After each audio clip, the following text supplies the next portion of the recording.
Boa noite, queridos amigos e amigas que estão agora entrando. Estamos começando mais uma live, não é? No nosso canal do Instagram. Muito obrigado pela visita aí de todos. Obrigado. Boa noite a quem está chegando agora. Boa noite, Marcelo. Boa noite, querido. Elian, um forte abraço para o Vécio, viu?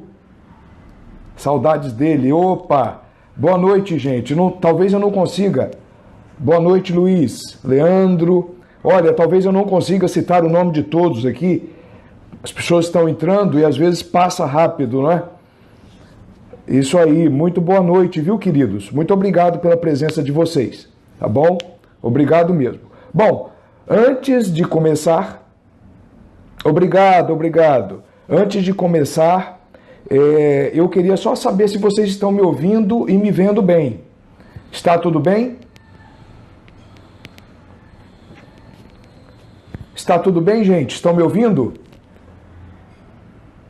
É importante saber se está tudo bem. Enquanto as pessoas vão entrando, vão chegando, eu preciso saber se está tudo bem. Se vocês estão me ouvindo, ótimo. Salomão, muito obrigado. Ótimo. Que bom que está tudo bem, então. Me vendo também, ótimo.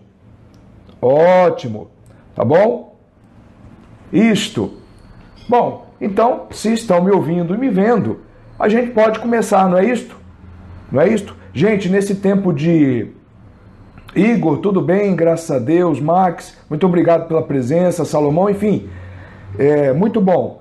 Sintam-se todos abraçados, viu? De coração. Um abraço caloroso em todos vocês, tá bom? Espero que vocês consigam ficar até o final, porque eu me preparei hoje para trazer algumas informações importantes para vocês, pedindo já desculpas porque eu não consegui fazer a live ontem, nós tivemos um problema de ordem natural aqui, eu não pude fazer a live, mas eu me esforcei para fazer hoje para que a gente não distanciasse tanto. É preciso falar da Revolução Francesa. A Revolução Francesa é uma pedra no sapato, porque as pessoas... Normalmente é o tema mais falado, não é? no ensino médio. Não é? Todo mundo ouve falar da Revolução Francesa. Talvez seja um dos assuntos que mais circula por aí. No entanto, as verdadeiras informações sobre a Revolução Francesa foram escondidas. Nem todo mundo sabe o que realmente aconteceu, quais foram as suas verdadeiras causas, não é? O que está por trás desta revolução que virou o mundo de cabeça para baixo? Virou o mundo de cabeça para baixo, só trouxe desgraça e morte. No entanto, o que se propaga é que foi uma revolução humanitária, que fez muito bem a todo mundo, não é? Que trouxe para a humanidade novamente princípios cristãos que foram enterrados e tinham sido esquecidos, como se os revolucionários franceses tivessem desenterrado o cristianismo, né? Com a liberdade, fraternidade e igualdade. Mas tudo isto é mentira. Tudo isto é mentira. A Revolução Francesa foi um evento que misturou todas as causas, uma sobrenatural, uma causa demoníaca ou preternatural e uma causa natural. Quer dizer, a Revolução Francesa foi uma revolução tão impactante que ela movimentou as três causas, não é? Que normalmente acontecem separadas e elas aconteceram ali mais ou menos juntas. Então nós temos um elemento demoníaco na Revolução Francesa, nós temos um elemento natural também que permitiu a Revolução Francesa acontecer, e nós temos, sem sombra de dúvida, uma causa sobrenatural, ainda que indireta, porque Deus permitiu que este flagelo acontecesse como um castigo, e aí nós vamos dizer o porquê deste castigo, já vamos dizer, foi uma das causas. Então tem duas causas aqui, queridos, da Revolução Francesa, nós já vamos entrar na Revolução Francesa propriamente dita, mas tem duas causas aqui que pouca gente fala. Duas causas que pouca gente fala, e eu diria até mais, que são politicamente incorretas hoje. Primeira, uma causa evidentemente sobrenatural, uma causa indireta sobrenatural, porque Deus nunca ordena o mal. Deus nunca pode ordenar o mal. Deus pode permitir o mal para dele extrair um grande bem. Mas ordenar o mal ele nunca pode ordenar. Mas a Revolução Francesa foi um flagelo para a humanidade que Deus permitiu pelo nível de apostasia e heresia que se chegou à humanidade nesta época. Mas teve um fator muito grave, não é? E depois nós vamos falar, a Revolução Francesa, o nível de massacre realmente às freiras, aos padres, não é? A famosa e ridícula Constituição Civil do Clero, que separou a igreja em duas, aquela fiel ao governo francês e a fiel ao Papa. A Revolução Francesa cassou todos os bens da igreja. A Revolução Francesa retirou todas as freiras dos conventos, cassou as ordens religiosas dos padres que eles consideravam traidores, mas que foram fiéis ao Papa, não é? O Robespierre, aliás, Danton, que foi o ministro da Justiça revolucionário, Danton, em um mês, no mês de fevereiro, Danton, não é, matou mais de 150 crianças, só no mês de fevereiro. Estima-se que entre 1790, porque a Revolução Francesa estourou em 1789, entre 1790 a 1791, mais de 60 mil pessoas assassinadas, inocentes, friamente. A morte do rei Luís XVI, que era um homem bom, piedoso. Aliás, o Luís XVI foi tão bom que ele não quis usar o exército contra a Assembleia Francesa, o que, aliás, foi um grande erro dele. Verdade seja dita. Este homem foi um homem tão bom, tão pacífico e integrador, não é?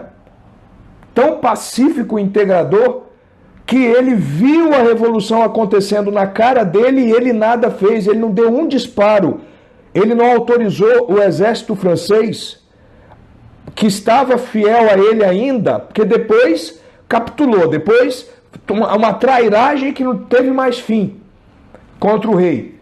Ele não permitiu que se usasse nenhuma baioneta contra e arma contra a Assembleia Nacional, que debaixo do nariz dele estava falando em guilhotinar, em matar, a qualquer custo, ou sob qualquer pretexto. Luís XVI teve esse problema. A fragilidade de um rei extremamente bom. Não é? Infelizmente. Agora, quer dizer, confundiu bondade com caridade, porque aí confundiu bondade, que é uma coisa, o pai que deixa de corrigir o filho quando faz besteira, isso não é bondade, isso é romantismo, isso é bondade romântica. Não é? Agora, boa parte de toda a história falsa que se conta da Revolução Francesa, porque a Revolução Francesa não deu nem igualdade, a não ser a igualdade da miséria e das mortes. Não é? Porque realmente durante a Revolução Francesa ficou todo mundo miserável e morto. Não é? E fraternidade que não teve nenhuma, porque a única fraternidade que aconteceu na Revolução Francesa foi a fraternidade entre os chefes revolucionários e aqueles que ficaram fiéis a ele, ou seja, a fraternidade maçônica, entre os irmãos da maçonaria, porque todos os revolucionários franceses foram iniciados em lojas maçônicas. Essa é uma história que ninguém conta, mas que hoje está devidamente provada em fontes primárias. Não é? E também não trouxe igualdade nenhuma, porque o que a Revolução Francesa fez foi ampliar ainda mais a diferença de poder entre a classe dirigente e a classe popular. Não é? Pois bem, mas antes que a gente atropele os assuntos, eu quero trazer para vocês objetivamente, viu, queridos? Porque numa live é muito difícil A gente contar detalhes e mais detalhes nós não vamos acabar hoje. Mas eu queria trazer para vocês algumas... Primeiro eu quero começar com as causas. As causas, não é? Foram 3 causas que permitiram, ou que uma causa permitiu, as outras 2 deflagraram. Não é? Uma causa foi indireta, as outras 2 foram causas diretas. A primeira causa indireta, como eu disse, é a sobrenatural. Deus, que é Deus, Deus permitiu que a Revolução Francesa acontecesse como um flagelo. Há uma França que já estava em processo de apostasia, de heresia. Há uma França que tinha permitido nascer em seu território, a França que sempre foi considerada a filha primogênita da igreja, quer dizer, não confundir primogênita com predileta. A filha primogênita da igreja é a França, porque a França foi a primeira nação bárbara a se tornar católica, não é? Com a conversão do rei Clovis, que era um rei dos francos, não é? E aí esta sociedade, não é? Este agrupamento bárbaro se converte e nasce a França. Então a igreja cria a França. E a França cospe na cara no rosto da igreja, trai, quer dizer, aquela esposa infiel, aquela rameira de que fala o Apocalipse, aquela esposa infiel, ela é violenta, quer dizer, ela trai a igreja, não é? Então, Deus permite que aconteça esse flagelo, não é? Na França, que vem sendo preparado no século XVII e acontece efetivamente no século XVIII, em 1789. Não é? Agora, tem um fato interessante. Tem um fato muito interessante aqui, que eu acho, não sei se todos sabem, para provar que houve uma causa sobrenatural indireta. Eu digo indireta porque Deus não ordenou diretamente, não é? Porque Deus não ordenaria aquela impiedade. Deus permitiu que aquilo acontecesse para que a França se humilhasse diante do trono do verdadeiro poderoso que é Deus. Não é? Tudo o que eles fizeram. A França traiu a igreja, que deu a eles tudo. Que deu a eles tudo porque deu a eles Cristo, que é tudo, e é o Senhor da história. A Igreja Católica fez um povo bárbaro sair do nada. Do nada. Porque quando nós não temos Cristo, nós somos jogados no nada da história. A Igreja Católica foi quem batizou a França. Foi quem batizou a França. E descobriu a França para Cristo. E entregou a França para Cristo. E levou Cristo aos franceses, aos bárbaros francos. Então aí que nós temos o primeiro detalhe. Agora houve uma traição. Aí o que acontece? O que acontece? Vejam que isso é muito grave. Isso é muito grave. No século,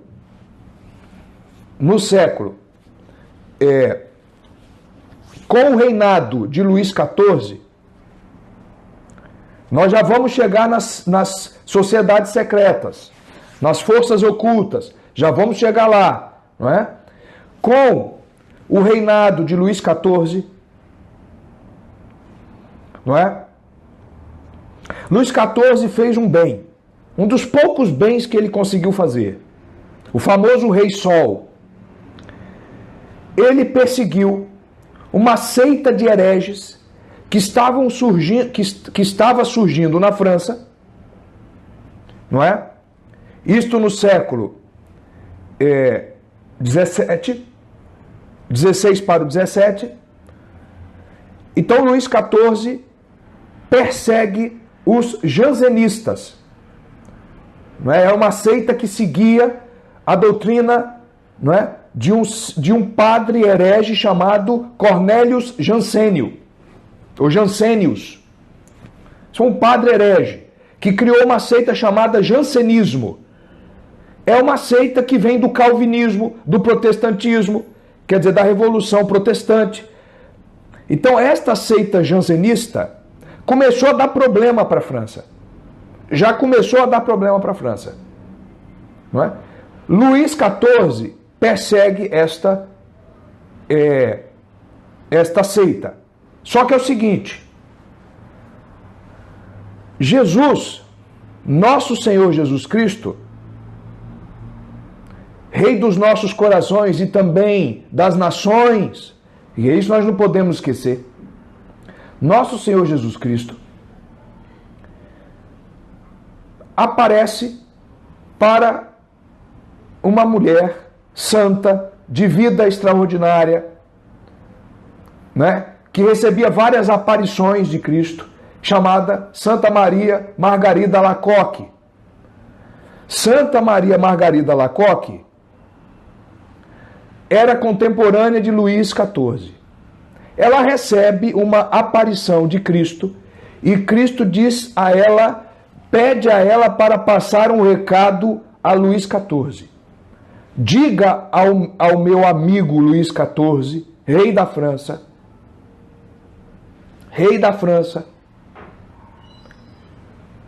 que ele consagre a França ao Sagrado Coração de Jesus, ao meu Sagrado Coração. Cristo diz a Santa Maria Margarida Alacoque, diga ao rei da França, gente, eu até me arrepio, diga ao rei da França que consagre a França ao Sagrado Coração de Cristo, ao meu Sagrado Coração. A consagração solene. O padre que acompanhava a vida de Santa Margarida Alacoque vai a alguns conhecidos do rei e diz que ele precisa comunicar um recado importante ao rei. E o rei ouve o recado. O rei ouve o recado, mas não faz a consagração. Curiosamente, depois lá em Fátima, Nossa Senhora diz aos pastorinhos que era necessário consagrar, não é? Era necessário consagrar, não é? Todas as nações, também ao Imaculado Coração de Maria e pelo Sagrado Coração de Jesus, mas Nossa Senhora na mensagem ela deixa ali uma coisa muito interessante transparecer, e ela diz, para não fazer como deixou de fazer o rei da França. Então lá na aparição de Fátima, há uma referência à omissão e negligência de Luís XIV. Não é? Então, Luís XIV não obedeceu à mensagem de Cristo. Não consagrou a França ao Sagrado Coração de Cristo. Luís XV também não consagrou. E Luís XVI, que era um homem piedoso, que tinha tudo para consagrar e que sabia que tinha que consagrar, também não consagrou. Não fez o ato público de consagração. Sabem o que é pior? Luís XVI foi preso. Quando estourou a revolução que ele não soube abafar, que ele não soube assolar, que ele não soube usar a força legítima que ele podia para acabar com aquela brincadeira, com aquela palhaçada, ele então é preso, ele é guilhotinado em 1793, em janeiro, ele é guilhotinado, mas antes de ser guilhotinado e na prisão, ele escreve um bilhete consagrando a França ao Sagrado Coração de Cristo, privadamente, e pedindo perdão porque ele não fez a consagração pública. Então Luís XVI tinha noção de que a omissão de Luís XIV seria grave. Ou quer dizer, foi grave. Então, por que que nós sabemos disso? Porque depois que ele foi morto, os historiadores encontraram esse bilhete entre suas anotações, na prisão. Então, isto é grave. Não é? A irmã de Luís XVI era uma mulher mais consciente das coisas, porque era uma mulher santa, hoje declarada pela Igreja serva de Deus, com processo de canonização aberta, a Madame Elisabeth, ou a Isabel da França. Esta mulher foi uma mulher de fibra. Esta mulher foi uma mulher de fibra, porque numa carta ao irmão, diz: Vossa Majestade está permitindo que isto avance além do limite. Agora, Luís XVI fez pior. Luís XVI, esse é o problema desses reis da França. Como a França degenerou. Porque se fosse um São Luís IX, a coisa já tinha acabado. A coisa já tinha sido interrompida na primeira brincadeira. Mas não, depois já não dava mais tempo, porque o exército se revoltou. Não é? E alguns também receberam dinheiro do primo de Luís XVI, o Duque de Orleans, Filipe de Orleans, também conhecido como Filipe Igualdade. Olha, gente, esse século XVIII seria trágico, quer dizer, seria cômico se não fosse trágico. Só tinha doido, psicopata, traidor, e quando tinha alguém virtuoso, era fraco. Foi um século que ninguém consegue compreender. Então o que acontece? Quer dizer, a única pessoa de valor ali, que a gente sabe, certamente existiram outras que foram enterrados nas valas comuns, foi a Madame Isabel da França. Esta mulher foi uma mulher de valor. Muito semelhante, por exemplo, à Princesa Isabel aqui. Não é? Que já tinha dado aviso a Dom Pedro II que a maçonaria estava aprontando. Então, esse é que é o problema. Esse que é o problema. Tudo bem. Tudo bem. São as ironias do destino, porque se o trono francês pudesse ter sido ocupado por uma mulher, a coisa teria sido outra. Né? Tá bom. Voltando. Luís XVI. Luís XVI ainda fez mais. Em 1789, quando a Revolução explodiu, né, ocorreu uma guerra social, quer dizer, a rua ficou intransitável em Paris. Quando a Revolução vai para a rua, antes dela ir para a rua, forma-se a chamada Assembleia Nacional. Assembleia Nacional. Que essa é uma palavra, uma expressão que tem que assustar qualquer rei. Assembleia Nacional. A Assembleia Nacional, Luís XVI... Gente, isso aqui é muito interessante. Como é que acontecia na época? O rei, quando tinha uma dificuldade política para resolver e ele não queria decidir sozinho, ele convocava os 3 estados: a nobreza, o clero e o povo. A nobreza, o clero e o povo eram 3 estamentos que o rei consultava. O rei consultava quando ele tinha alguma dificuldade. Não era uma reunião de gente para dizer o que o rei tinha que fazer. Era uma reunião de gente para ajudar o rei, e se o rei quisesse, ele faria. O rei é que mandava naquela bodega. Agora, tudo bem, o rei permitiu a reunião dos 3 estados porque ele ouviu dizer que alguns revolucionários estavam na rua perseguindo padres, então ele estava com um pepino na mão, ele permitiu que os estados gerais se reunissem. Aí o que aconteceu? Por uma articulação do Duque de Orleans, que era o chefe da loja maçônica chamada as 9 irmãs, a maior loja maçônica da França, que era primo dele, um maçom, o Duque de Orleans, pediu a Luís XVI que aumentasse o número do povo, porque o povo é que tinha maiores necessidades. Quer dizer, os representantes do povo, que o rei permitisse que dobrasse. O rei permitiu. Olha como Luís XVI foi bonzinho, permitiu.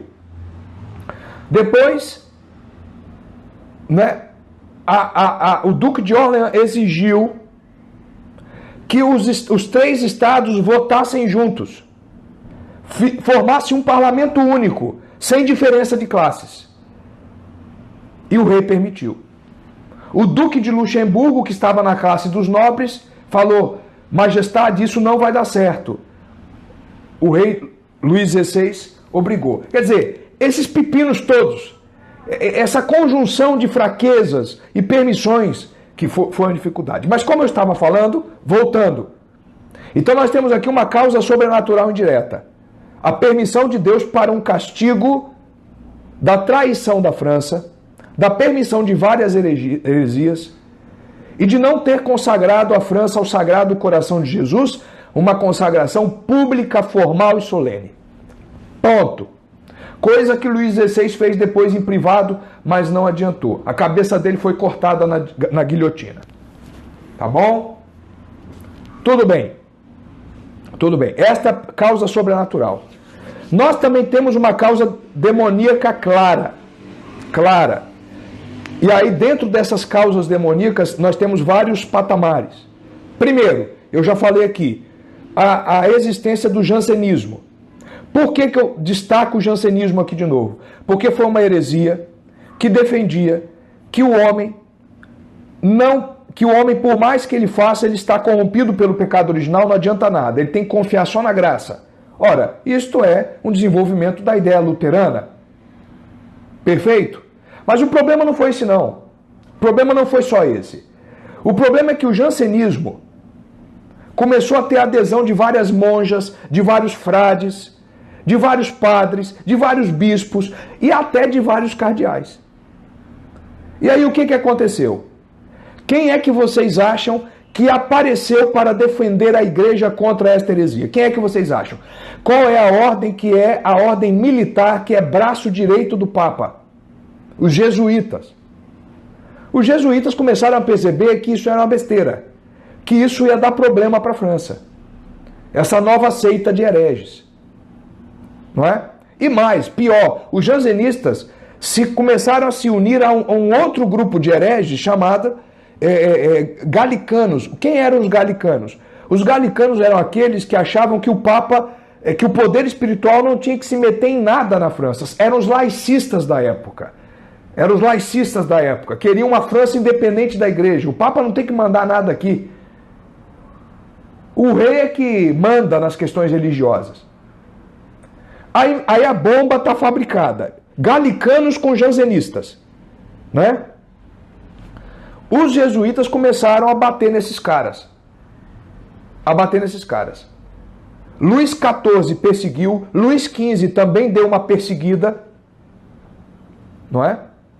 Até que o Papa Bento XIII publicou a bula Unigenitus, condenando formalmente essa seita. Mas aí já não tinha mais tempo. Ela já tinha avançado pela França.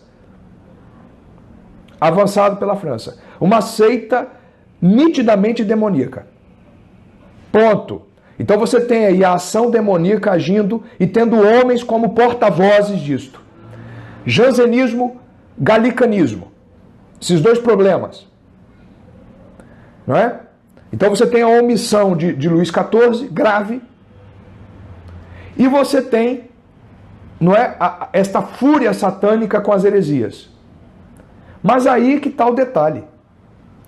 A fúria ficou tão grave que os jansenistas começaram a fazer uma luta odiosa contra os jesuítas. E por causa deles, a ordem jesuíta foi dissolvida.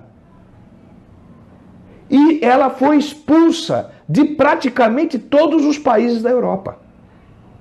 Os jesuítas foram expulsos. Curiosamente, um dos poucos países que receberam os jesuítas foi a Rússia. A Rússia recebeu os jesuítas. Os jesuítas foram expulsos por causa das mentiras espalhadas pelos jansenistas. Qual mentira? Aí tem a ver com o Brasil. Os jansenistas começaram a dizer que os jesuítas estavam incentivando os índios a lutar contra a Espanha e Portugal, a fazer uma guerra chamada Revolução Guaranítica. Especialmente em Portugal essa acusação começou a chegar. Os jansenistas começaram a cavar a cova dos jesuítas. E curiosamente, uma coisa que pouca gente fala, e tem muito católico que faz muitos elogios a um autor que é odioso, e nós temos, quer dizer, ele pode ter alguns pensamentos interessantes, mas nós temos que ter muito cuidado com ele, que é o Blaise Pascal. Não é? Pascal, que muita gente lê, né? Pascal foi um jansenista e fez uma propaganda violenta contra os jesuítas. Sem Pascal, os jesuítas não seriam expulsos. Né? Claro, aí teve o problema com o Marquês de Pombal, aquele ímpio, que mandou traduzir, não é, para o português as obras de Voltaire, d'Alembert, de todos os ideólogos franceses. O Marquês de Pombal, que mandou expulsar os jesuítas, se aproveitando da fraqueza de um outro rei, que era José I de Portugal, um outro rei fraco, que não governava. Quem governou foi Marquês de Pombal. Porque Marquês de Pombal foi um iluminista. Então nós temos vários dados aqui. Jansenismo, galicanismo. Então, primeira causa sobrenatural, negligência em fazer a consagração da França ao Sagrado Coração de Jesus. Depois, aparecimento do jansenismo. Depois, união entre jansenismo e galicanismo. E aí, a luta do jansenismo contra a ordem jesuíta. Porque se a ordem jesuíta tivesse sobrevivido e tivesse sido forte, dificilmente os iluministas tinham conseguido dominar a cultura da França como eles dominaram, com aquela obra que é uma bela de uma besteira chamada Enciclopédia, que aqui no Brasil tem uma editora que está publicando, querendo retomar essas coisas aqui no Brasil. Não é? Então, os jesuítas não deixariam isso acontecer. Mas eles foram destruídos no momento preciso para os revolucionários, para os satânicos revolucionários. Porque os jesuítas é que estavam servindo como uma barreira e um dique para proibir que as ideias revolucionárias começassem a entrar na França, a dominar a atmosfera francesa, a dominar a cultura francesa. Você tirou os jesuítas de cena, aí o caminho ficou aberto. Ficou aberto. E aí, meus amigos, eles deslancharam, nadaram de braçada. Nadaram de braçada. Então eles não são idiotas. Aí, numa carta que o revolucionário iluminista d'Alembert envia para Voltaire, Voltaire é um problema. Financiou tráfico negreiro, não é? Depois morreu em situações que nós sabemos, segundo o médico protestante que o acompanhou, gritando o nome de Jesus desesperadamente. É aí que está o problema. Mas Voltaire recebeu uma carta de d'Alembert, e d'Alembert dizendo: Voltaire, nós temos que acabar com o... Nós temos que destruir, não é? O exército regular do Papa. Olha a linguagem, que é a ordem jesuíta. E para isto nós vamos nos servir dos jansenistas. Olha como os iluministas eram geniais, mas geniais malignamente. Então, o jansenismo foi uma força, uma causa que surgiu, demoníaca que surgiu, não é? E o galicanismo. Agora, curiosamente, a ordem jesuíta, foi uma ordem que nasceu em Santo Inácio de Loyola. Gente, olha só como as coisas da história, nada é feito sem sentido. Tudo na história se liga. Não é? Vejam bem, a ordem jesuíta nasceu e o maior carisma da ordem jesuíta, a maior devoção que eles têm é ao Sagrado Coração de Jesus. É ao Sagrado Coração de Jesus. Aí você tem um rei, Luís XIV, omisso, que não consagra a França ao Sagrado Coração de Cristo, e agora você tem uma ordem cuja devoção especial é ao Sagrado Coração sendo expulsa, defenestrada e encerrada pela própria igreja. Porque foi por um decreto papal que ela foi encerrada, por várias mentiras que inventaram contra ela, depois ela foi reerguida. Mas ela foi reerguida depois da Revolução, não é? Momentos depois. Então, isso daí é muito interessante. Vocês vejam que o Sagrado Coração de Cristo está aí nessa linha do início ao fim. Não é? Então é aí que está o problema, porque os nossos inimigos sabem o que eles têm que odiar. A pergunta é se nós sabemos o que nós devemos amar. Nós estamos sendo devotos do Sagrado Coração de Cristo, nós temos que voltar isso no Brasil. Porque ele é que está no fundo de todo o problema revolucionário. Todo. Não é? Pois bem, então nós temos isto. Jansenismo, galicanismo. O jansenismo surge no século XVII. Perfeito? Aí, olha lá, hein? Olha lá. Também por este século começa a surgir uma revolução na América do Norte. A Revolução Norte-Americana, a Revolução Americana. Que tem muito católico que fica aí chorando de emoção. Nossa, que revolução bonita. Nada. Foi uma revolução também baseada em princípios maçônicos de reunir toda a humanidade em uma só cabeça que não é Cristo, que é o próprio homem. O Estado como solucionador de tudo. No humanismo, o humanismo sem Cristo, só o homem é o poder de tudo, não é? O homem é tudo, sem Cristo só o homem, é o endeusamento do homem. Então, as colônias norte-americanas, não é, que não estão apenas com o ideal de se tornarem independentes, o que eles querem é ideologicamente lutar contra o rei e o altar, ou contra a monarquia, exatamente, não é? Contra a monarquia inglesa, porque nesta época a monarquia inglesa estava já com uma dinastia protestante, querendo lutar contra o ideal da monarquia, o ideal da hierarquia e da autoridade, e com os mesmos princípios que depois foram aparecer na Revolução Francesa. Então a Revolução Americana é o espelho, e por que não dizer também uma causa da Revolução Francesa? E vou dizer mais. E isso está muito bem provado por um livro, pouco conhecido talvez, do Pierre Gachotet, A Revolução Francesa. Ele deixa isso muito claro ali, das influências de Benjamin Franklin, que foi um maçom de primeira ordem, na Revolução Americana. Inclusive Luís XVI, porque era jovem, mal influenciado pelo ministro Necker, que era um homem ímpio, ministro das Finanças da França, convenceu Luís XVI, que era novo, era muito jovem nessa época. Depois Luís XVI vai dizer que aproveitaram da juventude dele, neste caso, para gastar os tesouros da França, mandando dinheiro para a América, para que a América pudesse se desvincular da Inglaterra. E isto causou também o empobrecimento da França. Para vocês verem como é o problema. Perfeito? Como é o problema, não é? Pois bem,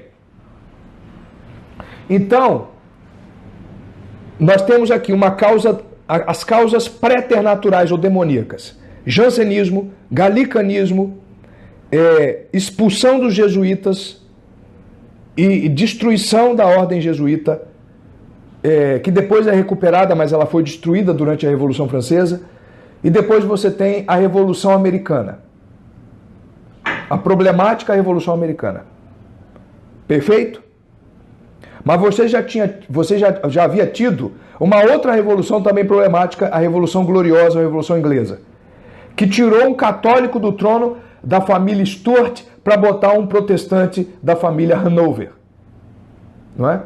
E isto não tem pouca coisa a ver, não? Isto não tem pouca coisa a ver, não, meus queridos, porque a chamada Revolução Gloriosa, de que não teve, que gloriosa não teve nada na Inglaterra, tirou um rei católico, Jaime II, não é? E para botar uma mulher protestante. Então o que acontece? Foi justa uma mulher protestante casada com um homem que traidor, que foi na Holanda, o Guilherme de Orange. Então vejam bem, quando ocorre a Revolução Gloriosa na Inglaterra, não é? A casa Hanover, ou dinastia Hanover, retira a casa Stuart, católica da Inglaterra. E aí, meus amigos, adivinha quem é que nasce? Adivinha quem é que nasce na Inglaterra, logo depois desta revolução? A maçonaria, com a proteção da dinastia Hanover protestante. Em 1717, a maçonaria nasce na Inglaterra, depois veio se tornar a Grande Loja de Londres, loja maçônica. Esta mesma loja maçônica que vai receber Voltaire, Montesquieu, não é? E esta loja maçônica nasce numa caverna lá, num botequim lá da Inglaterra, não é? Com poucas pessoas, grande parte deles protestantes calvinistas e defensores da dinastia Hanover. E Hanover o novo rei e a nova rainha da Inglaterra dão total apoio à maçonaria. Maçonaria esta que vai ter um papel muito influente na Revolução Francesa. Então a coisa nasce na Inglaterra em 1717, depois estoura a Revolução Americana, perfeito? E depois a maçonaria vai dar ordens para a Revolução Francesa. Ah, isso é teoria da conspiração, não é não, meu filho. Os documentos estão todos aí. Os documentos primários. E o grande articulador na França foi Philippe de Orleans, ou Duque de Orleans, primo e traidor de Luís XVI. Que fosse um país sério, esse homem, esse crime de lesa majestade que ele cometeu, esse homem já deveria ter sido preso naquela época, não é? E pelas leis da época é morto. Então, o que acontece? O que aconteceu foi que o Duque de Orleans, que era um homem rico, e o grão-mestre da loja chamada As Nove Irmãs, a grande loja do Oriente francês, determina que as pessoas recebessem dinheiro para ir para as ruas. Por exemplo, a famosa invasão da Bastilha foi coordenada por um dos lacaios do Duque de Orleans. Então, queridos, quando vocês ouvirem falar que a Revolução Francesa foi uma revolução espontânea do povo, não teve nada de espontâneo. Aquilo foi tudo programado. Aquilo saiu da cabeça de maçons. A verdade seja dita. E o que eles queriam é implantar ideais maçônicos. E aí nós chegamos a outra causa também demoníaca, que é a Revolução Cultural. Porque não pensem vocês que a Revolução Cultural nasce em Gramsci, não. Nem em Stalin.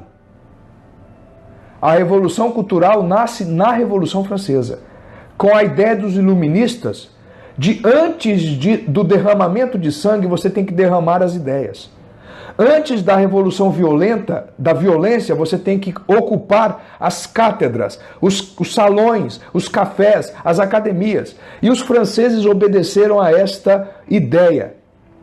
E esta ideia, ela surge principalmente das lojas maçônicas, não é?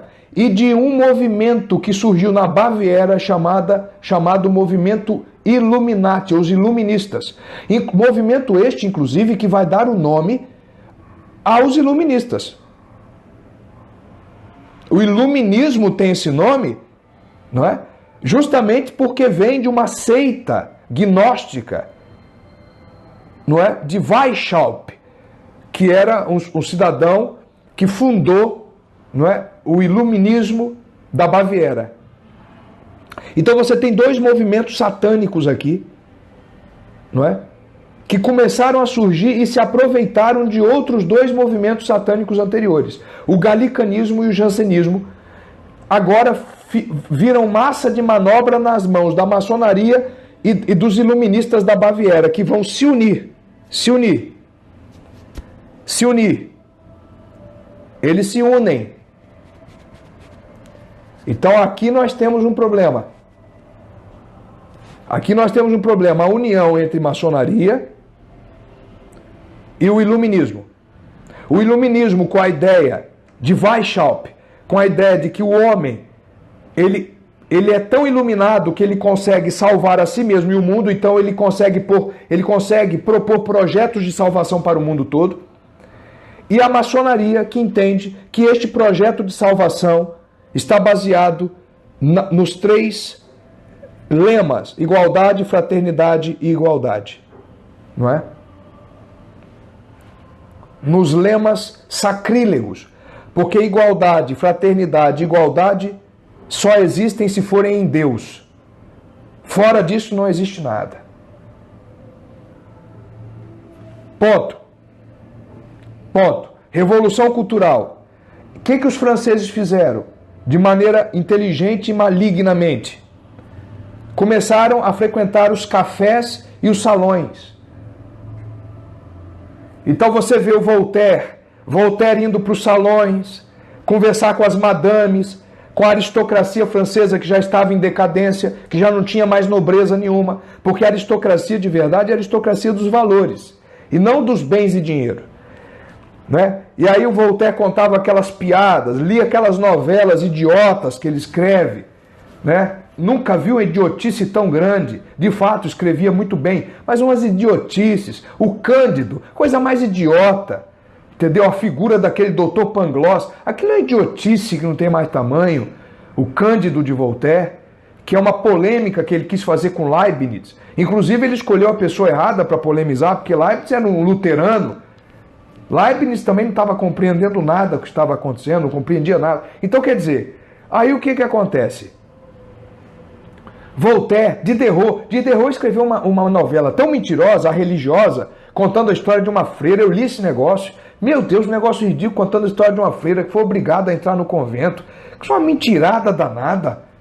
Entendeu? Essas novelinhas de fazer graça. Voltaire com aquelas piadas dele. Olha, gente, um dos dias que nós temos que comemorar na nossa vida foi o dia em que Voltaire, a França teve o regente, né? O rei estava muito novo ainda para ocupar o trono, ocupou um regente. O regente resolveu vender uns cavalos reais, porque a corte estava precisando de dinheiro. Os cavalos valiam muito dinheiro. Voltaire escreveu um panfleto, dessas gracinhas de Voltaire.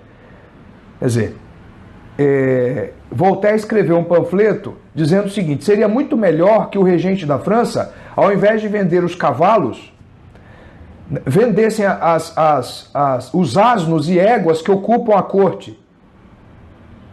Quer dizer, chamando as cortesãs de éguas, não é? E os ministros de asnos. Tudo bem, gracinha, hahaha. Né? Aí o regente encontra Voltaire numa praça e diz: Voltaire, eu acho que eu conheço um lugar eu acho que eu posso te mostrar um lugar que você não conhece ainda. Aí Voltaire, o que é? O interior da Bastilha. E manda Voltaire para a Bastilha. Parabéns, parabéns, alguém agiu. Não é? Agora, o problema é que deram caneta para ele lá na Bastilha. E aí, meu filho, você deixar preso escrever é complicado. Aí Voltaire virou um Marte, foi preso, nossa, desafiou a autoridade. Tá bom. Então Voltaire, o que os franceses fizeram? Voltaire, Diderot, D'Alembert, tudo maligno. Eles começaram a usar uma coisa muito interessante chamada panfleto, que é o submundo da literatura. Panfleto, panfletagem. Aí começavam a fazer fofocas. Sabe, essas literaturas de panfletagem, o submundo da literatura.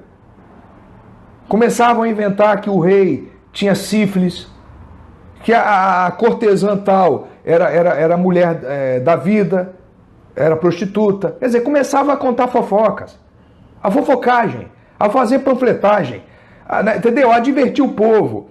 Aí ia para os salões, lia aquelas novelas idiotas, aí todo mundo começava a rir. Aí dos salões eles foram para os cafés, aí se reuniam nos cafés, conversava com as pessoas, né? Olha a liberdade que deram para essas pessoas. Aí eles ousaram mais. Eles foram para as academias.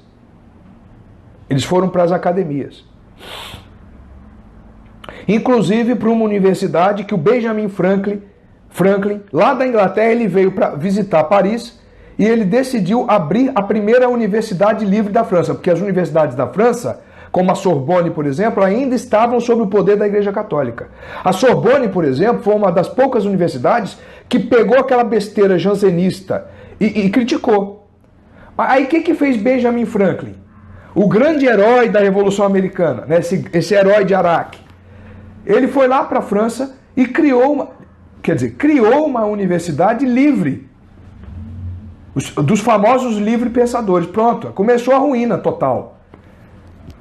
Aí os revolucionários começaram a frequentar a cultura. E aí qual é a primeira coisa que Gramsci, muito tempo depois, vai perceber, mas que a Revolução Francesa já estava fazendo, os iluministas?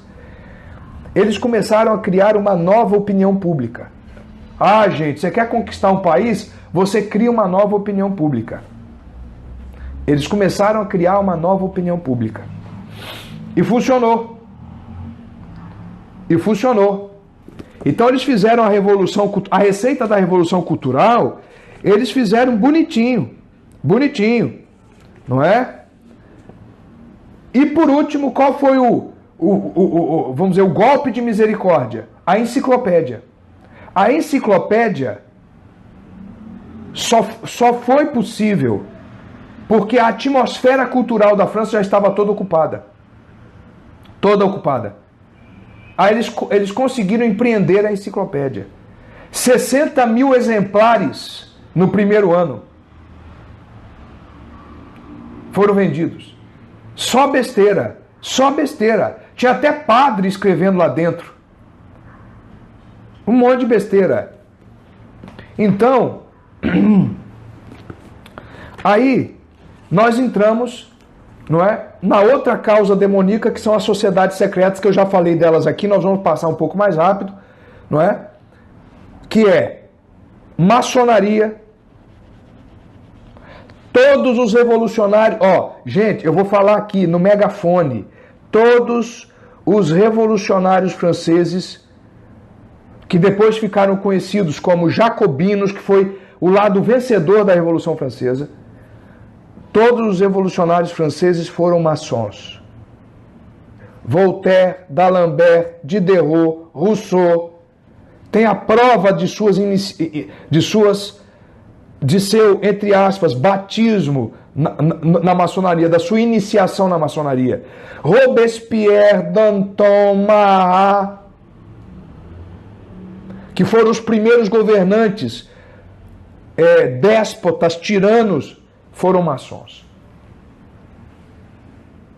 Todos. Agora, vai me dizer que é teoria da conspiração? Hoje nós já temos os dados, não tem mais como enganar, não é? Então nós temos a influência que foi maçante das seitas ou das sociedades secretas, que na época eram secretas. Hoje nós já conhecemos toda a documentação. E aí, meus queridos, dois grandes articuladores que foram os traidores de Luís XVI, que articularam os primeiros passos da Revolução Francesa. O Duque de Orleans e o Marquês de Lafayette. Lafayette era um general de grande patente e que foi responsável por corromper quase todo o exército francês. E o Duque de Orleans, com dinheiros e terras. As ordens partiam da grande loja do Oriente na França, chamada As Nove Irmãs. Esse nome eu acho que fazia referência às 9 irmãs filhas de Zeus na mitologia grega. Isso é terrível. Isso é terrível. Perfeito? E aí, meus queridos, estas são as causas. E nós temos as causas, essas são as causas demoníacas. Porque estes homens fizeram eco do grito satânico: não sirvo, non serviam, não sirvo. Agora, porque a Revolução Francesa, ela só teve 2 objetivos: destruir o trono e o altar. O trono e o altar. Como disse Diderot numa resposta a Voltaire, eu só ficarei feliz e a humanidade só será livre no dia em que o último padre for enforcado nas tripas do último rei. Esta frase resume os ideais. Então, a Revolução Francesa foi um tiro, uma violência contra o sagrado, contra Cristo e contra a ordem terrena cristã. Então foi o grito de Lúcifer: não sirvo. Eu sou o absoluto. O homem é tudo. O homem, tudo pelo homem, para o homem. O Estado idolátrico, totalitário. A inversão do corpo místico de Cristo. Se todos nós somos um só, com Cristo cabeça, a Revolução Francesa quis fazer todos os homens em um só. Não é? Que foram os chefes da Revolução, que é o Estado totalitário e idolátrico. Idolatrar o homem e idolatrar o Estado, que é o principal produto do homem.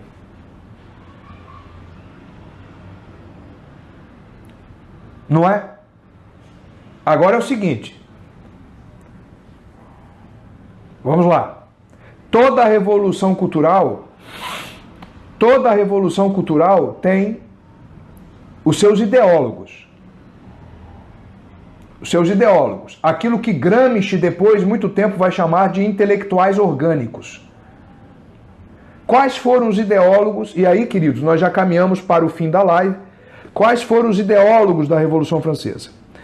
Eu vou citar aqui os mais importantes, não é?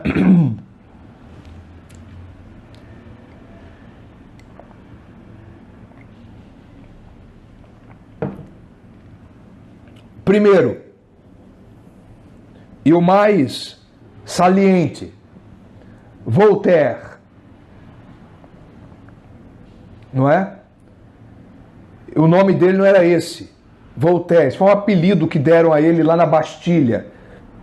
Bastilha, de onde ele foi preso, não devia nem ter saído. Foi um dos principais ideólogos que espalhou esta ideologia maçônica, este ideal maçônico da reunião dos homens em uma só humanidade, não em Cristo, em uma só humanidade.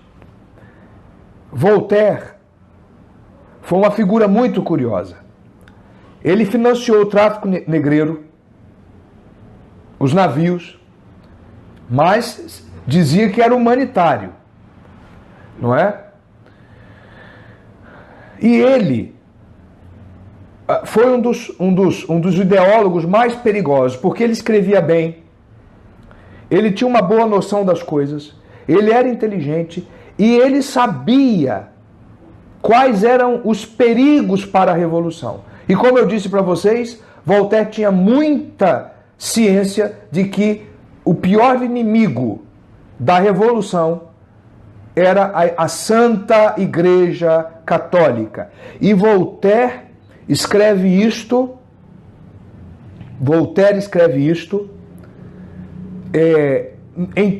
em quase todas as suas cartas.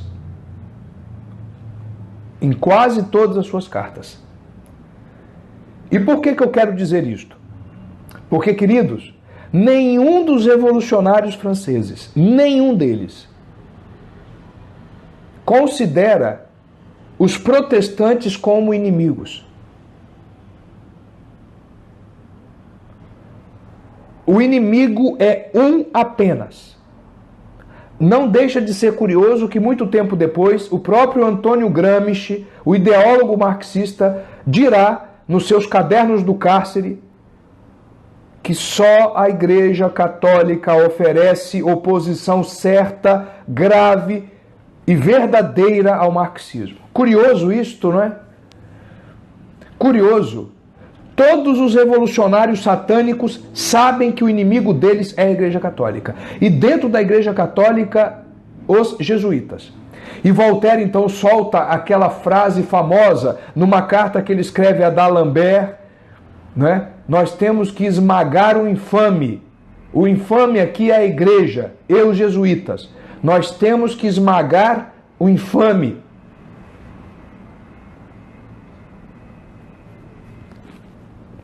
Todo o ideólogo, ele prepara com ideias aquilo que depois virá como sangue.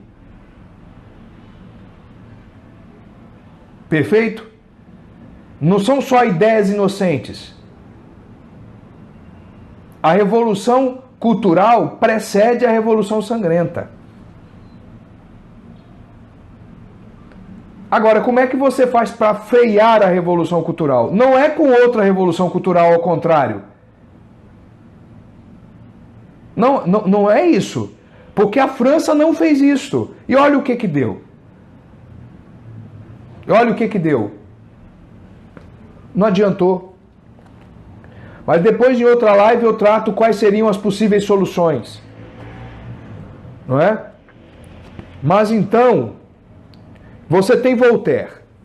Agora, a morte de Voltaire é uma coisa interessante. A morte de Voltaire é uma coisa interessante. Segundo o médico protestante, não é? Porque o médico protestante escreveu as memórias. É protestante o médico. E ele diz que a morte de Voltaire foi uma das mortes mais aflitas que ele viu. Soltando pus pela boca, pelo nariz, pelo ouvido e gritando desesperadamente, como um louco, o nome de Cristo.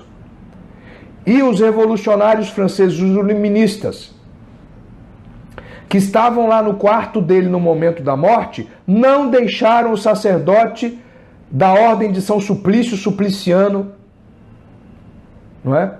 Não deixaram o sacerdote confessar Voltaire. Esse é o relato que nós temos. Porque faria mal à causa que um dos revolucionários se tivesse convertido. É isto aí. É isto aí. O outro, D'Alembert, esse é pouco falado. Foi mais ainda do que Voltaire, ele é quem coordenou o maçom, ele é que coordenou todas as ações, ele é que distribuía as cartas, ele é quem favorecia os reis déspotas, como Frederico da Prússia, não é? Olha só que coisa. D'Alembert, ele foi o mentor dos filósofos, não é? E ele é que formava adeptos. Ele foi pior do que Voltaire. né? Depois Rousseau, essa figura misteriosa, Rousseau que morreu louco. Rousseau começou a desenvolver uma doença mental chamada paranoia ou psicose já desde a adolescência. Ele roubava as coisas desde novo e botava a culpa na esposa. Aí quando perguntaram a ele, mas por que você está acusando a sua mulher? A resposta dele, porque eu a amo tanto que ela é a primeira pessoa que vem na minha cabeça. Mas vê se tem jeito um cidadão desse. Um louco completo. Quer dizer, teve 5 filhos. Teve 5 filhos. Aí escreveu uma obra chamada Emílio, que foi usada no Brasil pelo Paulo Freire, né? O Paulo Freire. O Emílio. Rousseau escreveu o Emílio. Mas sabe o que ele fez com os filhos? Na infância? Botou todos no orfanato. Ele e a mulher estavam vivos ainda. Botou todos no orfanato. Aí teve a petulância de escrever um livro para ensinar os outros a educar os filhos. É tudo doido, gente. É tudo doido. Tudo doido. Mas, na cabeça dele, ele tinha uma ideia para salvar o mundo. Claro. Claro. Ele tinha uma ideia para salvar o mundo. Perfeito? Olha, de todos estes, Rousseau foi o mais perigoso. Ele não foi o mais influente, não, mas ele foi o mais perigoso. Porque muito embora ele não tenha sido mais influente, mas os chefes revolucionários como Marat, Danton, especialmente Robespierre, que foi o pior de todos, foi o mais violento de todos, leu o contrato social de Rousseau. Quer dizer, nós podemos dizer que Rousseau foi o mais influente na galera de cima, na turma da direção. Não é? Depois, Diderot. Diderot tem um papel que é mais literário, porque ele escrevia novelas, romances, falando mal da Igreja Católica, falando mal dos claustros, dos monastérios, não é? Dos monastérios. Montesquieu, não é? Montesquieu era um maçom e do ponto de vista da maçonaria era o maçom mais engajado, vamos dizer assim, mais obediente. Montesquieu, não é? Montesquieu também foi um problema. Dizem que ele morreu de maneira cristã, ele teria se arrependido, não é? Mas foram as ideias de Montesquieu que ajudaram a criar a chamada Assembleia Nacional da França, que traiu Luís XVI, não é? Montesquieu era um homem muito perigoso, porque as suas ideias são ideias de um igualitarismo perigoso, que desafia a autoridade, que desafia a verdadeira autoridade. Viu, meus queridos? Porque uma coisa que vocês nunca podem esquecer, como nos ensina Charles Maurras. Eu sei que Charles Maurras é uma polêmica, tem muitos erros, mas uma coisa ele falou que é verdadeira, dentre outras. Na política, a única coisa necessária é a autoridade. As liberdades, elas não são necessárias. Elas são possíveis. É o que é possível. A liberdade que tem que se dar aos homens é aquela que é possível. E a única coisa existente é a autoridade. Esta é necessária. Sem autoridade não há ordem. Sem ordem não há beleza. Sem beleza, sem ordem, sem autoridade, não há sequer o ser. Então, entendam isto. não é? Então estes são os personagens perigosos, os ideólogos da Revolução Cultural. Queridos, é isto. Eu vou pensar em fazer uma nova live agora. Vou pensar. Vamos ver se a gente faz o mais rápido possível para dar sequência a esta, para falar da Revolução Francesa, ou seja, dos acontecimentos, não é? A Assembleia Nacional, os 3 estados, a Assembleia Nacional, a derrubada de Luís XVI, a guilhotina de Luís XVI, não é? A Constituição Civil do Clero, a chegada no poder dos revolucionários, Marat, Danton, Robespierre, Babeuf, não é? O Babeuf, não é? Como se costuma pronunciar em francês, aí, até nós chegarmos em Napoleão. Até nós chegarmos em Napoleão. Vamos lá, alguns livros para vocês lerem. Infelizmente,